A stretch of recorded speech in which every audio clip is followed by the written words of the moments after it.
All right, good morning, everybody. We are up and running, and hopefully the sound is good now. There we go. All right, just wanted to do a quick review on Friday. We were looking for a breakdown.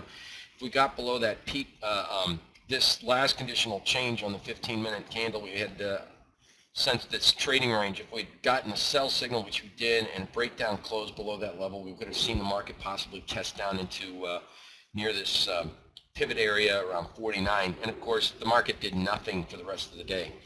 The interesting aspect is over Sunday night, again, we note that in talking with a lot of other traders and some people, it was interesting in North Carolina, in Charlotte, North Carolina, met a man who, an asset manager, was very fond of my work, and the gentleman is, if I get his business card out here,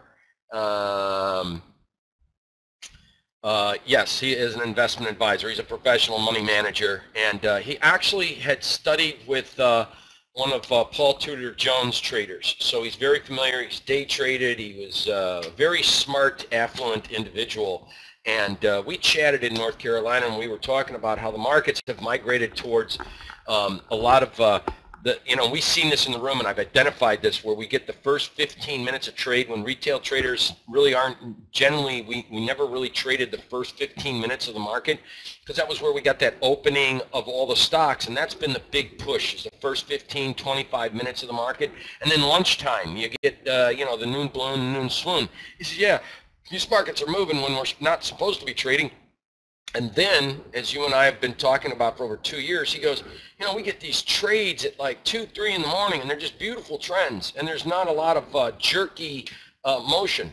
And I said, yeah, you're getting a lot of that overnight trend. And you know what? That conversation, it's incredible. I just wanted to review it because look at this beautiful trend here. I mean, everything that we kind of teach about buy signal, higher lows, higher highs, and it's not very jerky. You don't see lower lows. So it's that session in the Europeans that we seem to, I believe, is the algorithmic traders. Every brother and sister and programmer that is available to use, I think, more of these retail public platforms like NinjaTrader, that they can self-program stuff.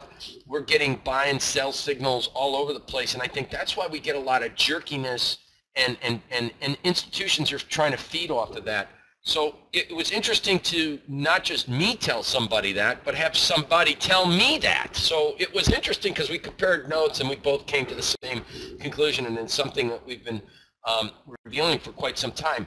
In the night session, we get these beautiful trends to the upside, nothing really happens, and all of a sudden you get a breakdown, a last conditional change, a low close doji, and all of a sudden just, back down. So this little trend up that the market had, and this little trend back down, I mean, obviously this seemed to be like maybe more of a stop hunting above these highs, because when we got above this high right here, it blew off. Look at that big blast off. So you can't tell me that this was not a stop. Someone had a lot of stops above that swing high overnight. That's what I'm believing that caused this market. They were kind of going up, maybe some, so all of a sudden, look at this. They hit the stops.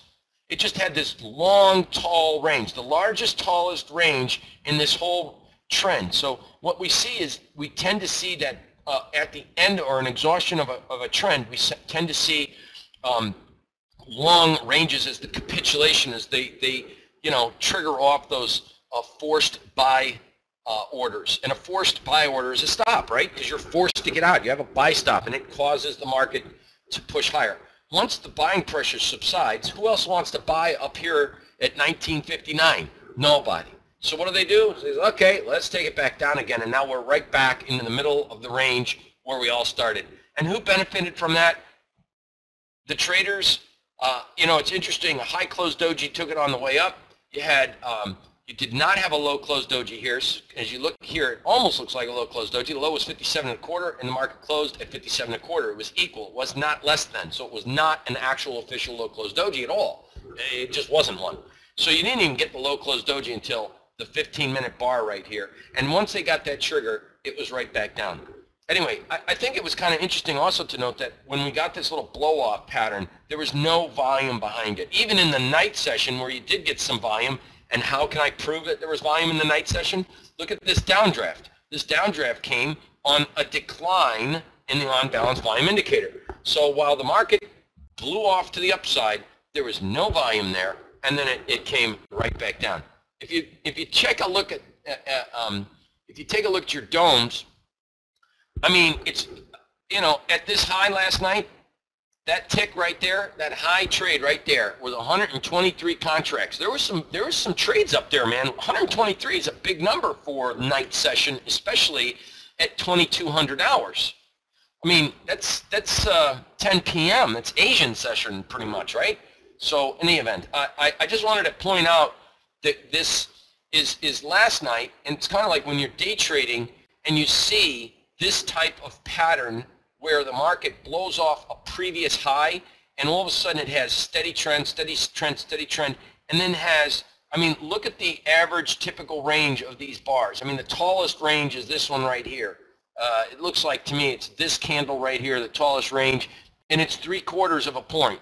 This, at the end of the trend, this one had close to a 3 or 12 tick range, when typically you're seeing an average range here of about 3 to 4 ticks.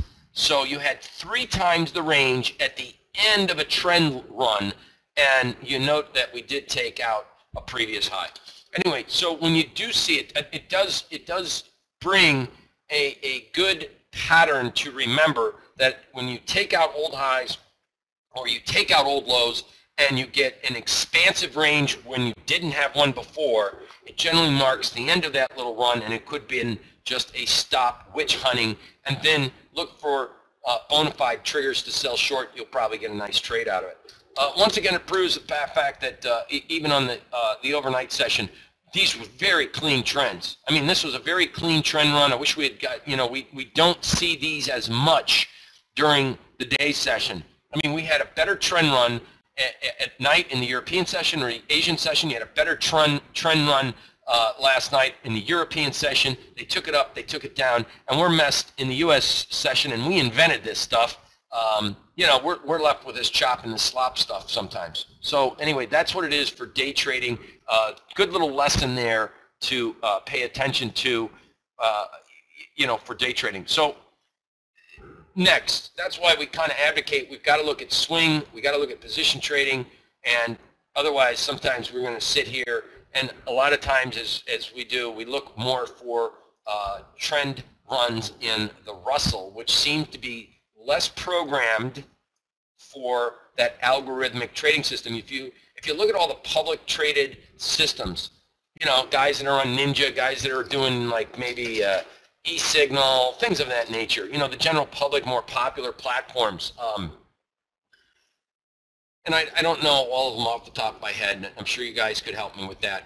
But there's more and more people out there programming day trading systems in E-minis. And the funny thing is, you very rarely, and I'd love someone to tell me what the ratio is of how many people generate an E-mini S&P program versus a Russell trading system. You very rarely hear people talk about trading Russell. And the Russell has actually been giving more bona fide, better setups at times than the E-mini S&P. So from a day trading perspective, I just wanted to bring that to your attention. We also kind of noted on Friday that we would have significant resistance up here at 19, stronger resistance. It wouldn't be until we actually got a daily close over these two last conditional changes in gold.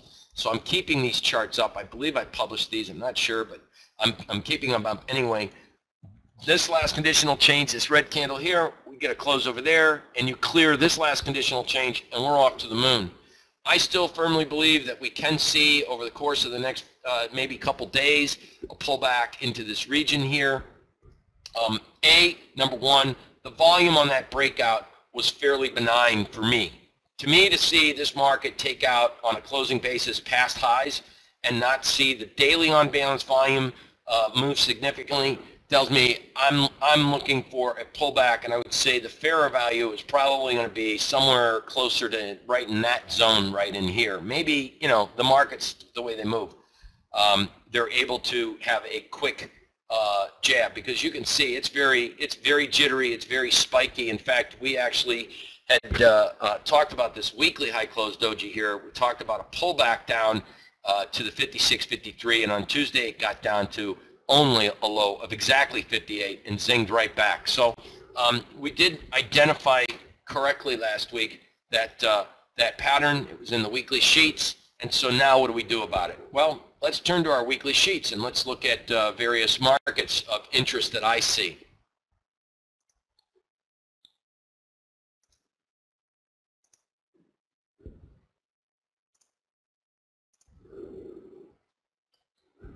All right, so while that changes, I thought this would be a good one. Even if you're on the right track, if you get run over, if you just sit there, Will Rogers, kind of like that. So we're on the right track, but if you don't apply the information or you don't understand it, then we need to do a better job of teaching how to take advantage of some of these setups, because they are providing us some decent directional trade setups. So with that said, I think that's you'll get run over if you just sit there. I like that one. So market thoughts and observations. Technically, the S&P is still strong. The stock market overall is still strong, as evident by our AD line. So let's go to first our advanced decline. I clicked on the wrong link. Get into that.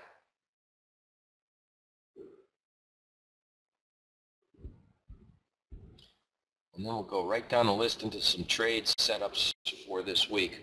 All right, daily advanced decline on the S&Ps, but note that we have hit a monthly pivot resistance, possibly why people felt a little compelled not to get short. But when we look at the Qs, if you note, the NASDAQ 100, which we were bullish on in May, now we're not as bullish on this sector because we start to lose its seasonally strong period of time.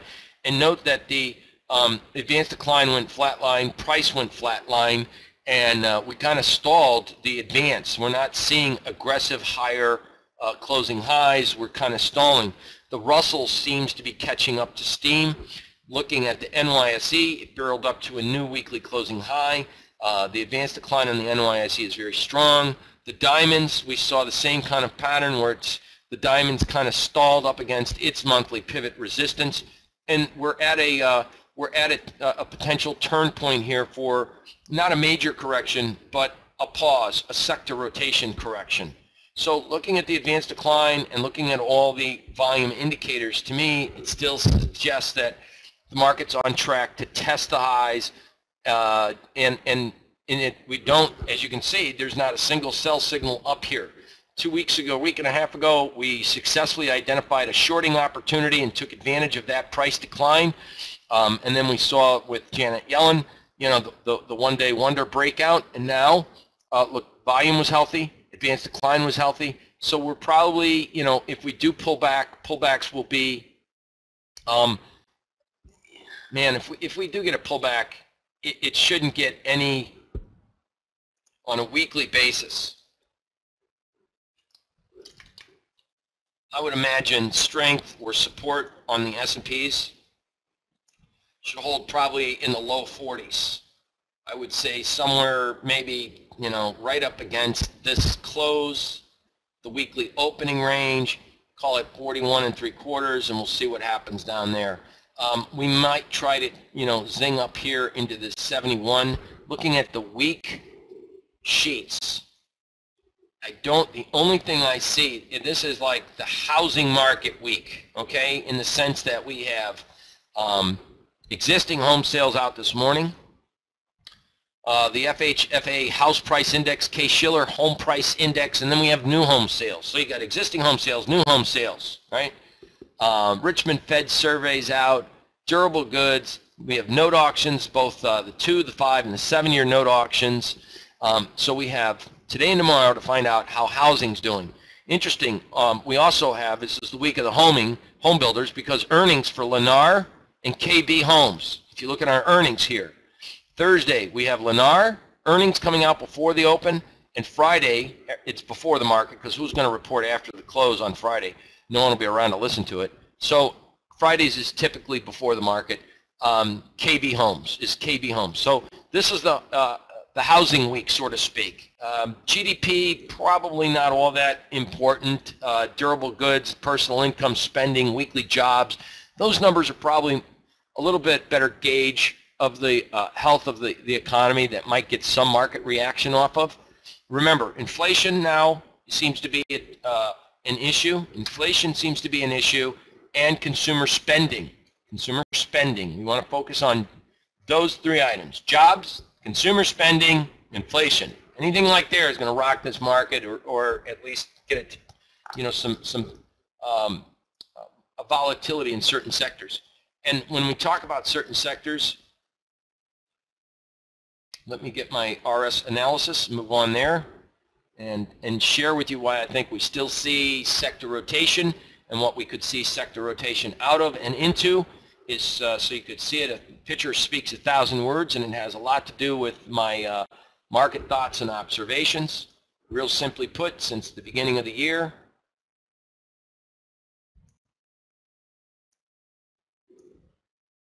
as you can see, since the end of December, the beginning of the year, we got the semi-sector stocks up 19%. The KRE, XRT, consumer discretionary.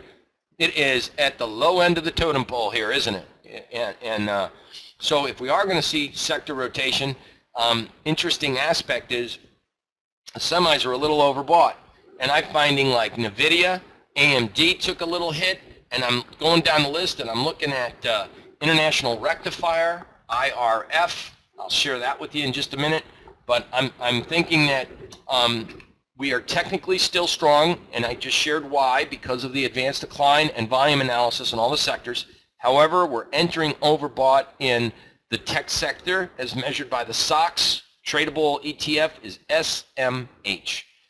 The financials at the end of the month towards July, we enter a weak period, which includes not just Wells Fargo, Bank of America, Citi, but we also want to look at the capital markets as measured by the KCE, the KBE, banks, KIE, the insurers, and the KRE, which is the regional banks. And look at the regional banks in green down here in my bottom right corner.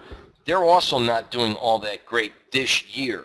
So we probably want to keep our eye. I think what will happen is perhaps if this is a seasonally weak period for them, they haven't really gone up. So my thinking is, I mean, how much can we really see a breakdown, right? So maybe we just see a kind of a pause is my thinking there. We also should be watching gold miners, GDX, for credit put spreads on pullbacks. So we'll be talking about some of the gold miner stocks. There's Aneco Eagle Mines, stock symbol is AEM. Barrick Gold Mines, ABX, Freeport-McMoRan did not really move, but we could see that thing base out. We'll be talking about those this week. There are 297 stocks in the S&P 500 within 1.5%. They're either at or within 1.5% of their 52-week high range. That's a lot of stocks, so we are a little overbought. And what I told you last week I wanted to focus in on was, let's focus on some of the stocks that are near their 52-week high, as well as entering a seasonally weak time. But I was thinking on Friday we'd get some daily or weekly signals, and we didn't get really much of anything, which is amazing. So we need to continuously scan every single day this week for low closed dojis and daily sell signals in some of these sectors. And what sectors and what stocks would I be looking at? Well, let me share you with ADM, Archer Daniels Midland. ADM enters a seasonally weak period of time. It's had a small little run up from 24 to 44 in the last 16 months or so. And as we look at Archer Daniels Midland, as you can see, this month we're forming a doji. We've done all this activity and we're forming a doji. You have a stochastics potential, and this is a weekly chart. A potential stochastics bearish divergence. You haven't really quite made that higher high, but you're pressing against it, right? You definitely have a little divergence with the on-balance volume, but we don't have a sell signal on a weekly basis, and we don't have a sell signal on a weekly or daily basis. But one thing I could tell you, we have a volume divergence in Archer Daniels Midland as this stock is absolutely making a higher high on lighter volume. So Archer Daniels Midland. Another one I want to bring out is in that space is Monsanto. Interesting aspect. See the doji for the month, and we've got how many, whether this ends as a doji, I don't know, because the month ends next Monday. Next Monday is the last day of the month, so we're going to be watching some of these monthly charts, I'm here to tell you, all right? Funny thing is, a doji started, this market had a big run-up, it pulled back, there was a last monthly doji, it didn't make a low-close doji, it made a high-close doji, it generated a PPS buy signal in October when it makes a seasonal strong run to the upside, and it did. And now I find a doji at the top when it enters a seasonally weak period of time. So it's got my attention for some type of a bearish neutral strategy credit call spread. Monsanto, folks, has earnings this week. So watch. There's not a lot of information in this week's charts, and you can go and start to examine and start to run your own scans here. But I can also make mention to you with Monsanto, with this big push to the upside here that we've made, even though we do have a high reading in on-balance volume from that last peak price, it's not by a whole lot. As you can see, it's actually at about the same level. You had all this time to move up on aggressive high volume, and it just didn't seem to make a big volume push. So that is another product or market that is susceptible for a downside move. In not only do we get in the ag material fertilizer space, but we also get heavy machinery. Let's take a look at Joy Global, because Joy Global is in our, Joy Global's another example. See, it's another example that we want to look for a blow-off top pattern. So it's near its 52-week highs as it enters a seasonally weak period of time. I mean, obviously you don't have to believe me, just look at the seasonal trend. What's the seasonal trend of typical movements with Joy Global? It's not strong this time of year. It's weak. So it is near its 52-week high. The quarterly pivot stopped the market dead in its track.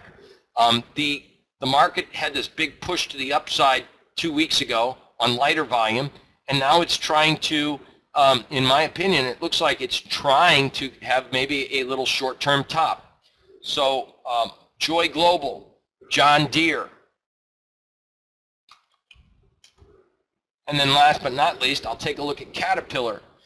So John Deere as well is near its 52-week high, but boy, it has a significant seasonal weak period of time, but I don't have a sell signal yet. So these are stocks, these are sectors that I think you're going to find some trading opportunities going forward into the next week or so. And then let's take a look at Caterpillar, because Caterpillar's had a strong move, and we suggested that the market, based on this pattern here, when the sell signal 105 should stop the market, it went a little bit accelerated higher, and Friday it had some follow-through. I was not impressed with the volume. It didn't have a strong volume reading, so therefore this is another one of these stocks that, they may just take it up. Let's watch this market to see if we get a reversal or a stall pattern off of this between 105 and 110 in that range, and look for a potential reversal over the next couple days. So that's the next one we want to focus in on. All right, so we talked about gold. I think you look for a pullback this week. You look for a pullback to maybe 1295, 87 zone. MGM, long-term trade in MGM. MGM, from the time I pointed that out to you, it had a small little pullback last week. MGM, from that small pullback to Friday's close, is only up 2%. A pretty impressive move since I did that big expose analysis rundown on MGM. MGM, just to bring that, just to follow up what we've been talking about, good, bad, and different, right? MGM, since last week, no doubt, we've had a nice 2% move. So MGM is under a lot of institutional radar, but I'll tell you what, it's not maybe the retail public's radar, but it's not under the institutional, because look at this market. And one thing, it's kind of funny, we always say the shadow knows. Look at the long shadows in here. There's accumulation in this market, and the accumulation is, anywhere from 22.5 all the way up to $25. Look at the shadows. Gets down here, they buy it. Gets down here, they buy it. It gets down here, they buy it. It gets down here, it buys. It gets down here, they buy it. So MGM is getting accumulated, not distributed. If we had long shadows at the top, it'd be more of a distribution top. This is more of an accumulation type of pattern in here. And when we did see sell-offs, we didn't get any volume behind that sell-off. So if we get a breakout of this little resistance trend line, I gather to say we could be quite surprised by MGM from a longer term perspective. I've been following this, you're following it with me, and I just wanted to go through it again with you today, all right, because it is on the list. All right, next, let's take a look at some of these other markets of interest. We'll talk about the knob spread when I get back to the day trading page. I want to look at Travelers, TRV, because Travelers, it's one of those stocks that enters a seasonally weak period of time. It really kind of falls off the cliff here from a seasonal perspective. It's in the insurance sector, and Travelers formed a low close doji. It wasn't on great volume, but since the market had this, what most people would see this as a key reversal in bar charting terms. In candlestick, it was a bearish engulfing pattern. So not only was it a low close doji, but engulfed, look at this, all the way. It took 1, 2, 3, 4, 5, 6, 7, 8, 9 days to go up. It took 1 day to take down. So that's what I see happening in a lot of these markets. And so we do have a low close doji. Any inherent strength this week back to maybe 95.30, a small pullback, the midpoint of this bearish engulfing pattern. I think you can probably look at Travelers. It's fairly decent optionable, I believe. Travelers, TRV. Let's take a look at Travelers real quick.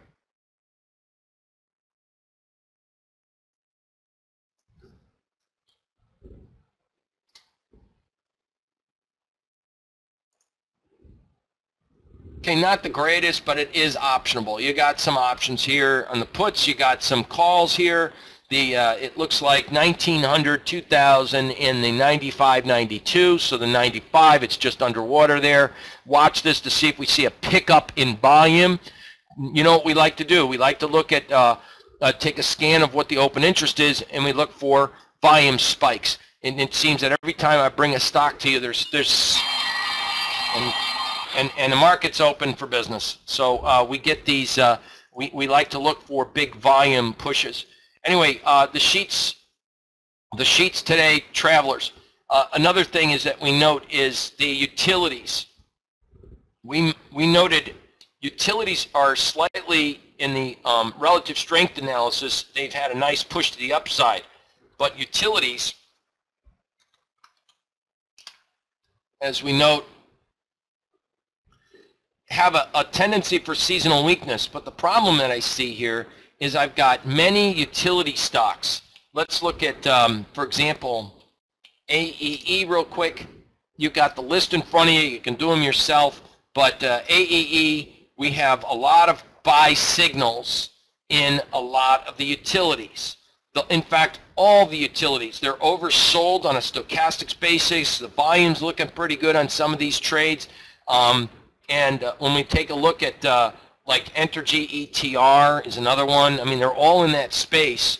I can share it with you on a TradeStation platform, but like Entergy, I wouldn't consider that a high close doji. I would stay away from Entergy. That's had a little too much of a blast off. So you got to be a little careful here. But we did get a lot of follow-through strength in some of these names. So I just want you to be aware of that.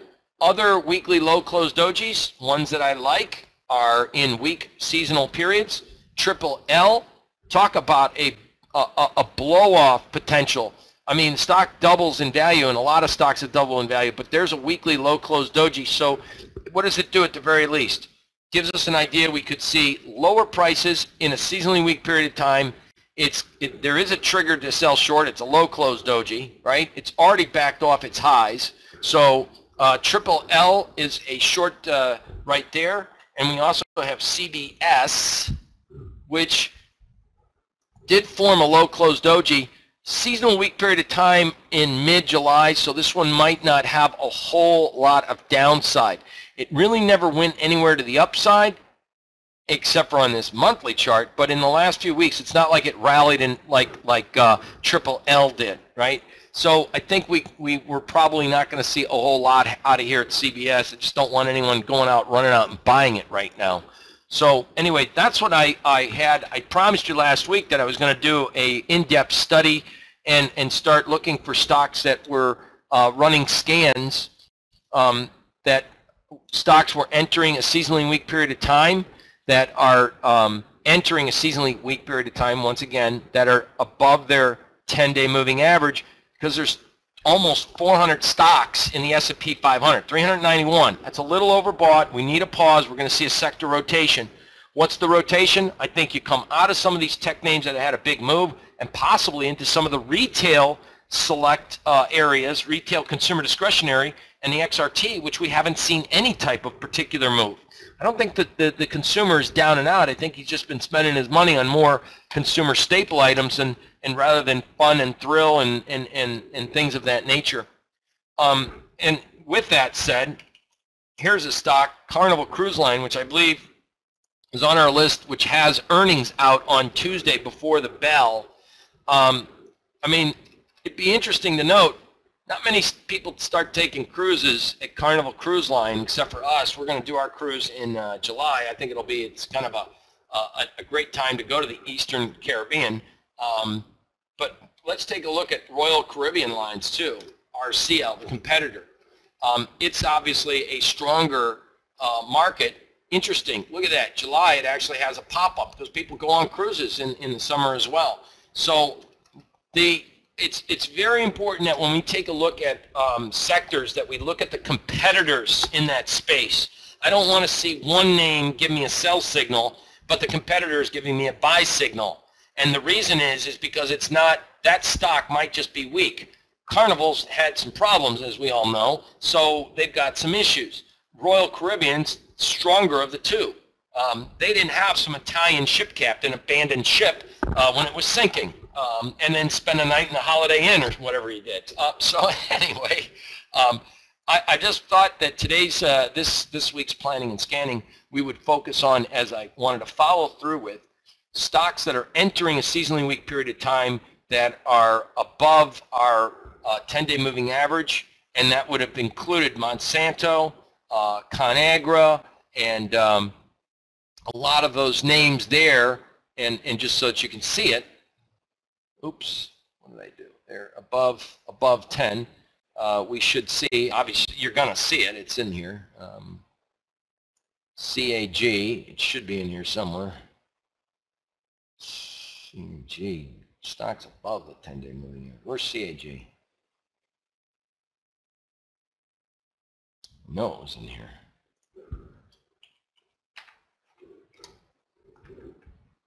Well, it's not CAG. I'm sorry. Of course not ConAgra. Monsanto and Archer Daniels Midland. What was I thinking?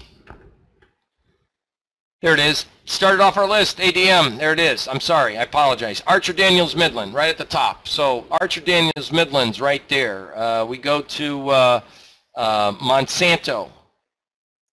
And Monsanto is down somewhere in the M's, and you'll see it here, MON, and that will show you right here it is bona fide above its 10-day moving average, as that scan picked up. So in any event, that does conclude today's Monday's planning and scanning, and I hope that provides you some excellent information for the week. Thank you all very much.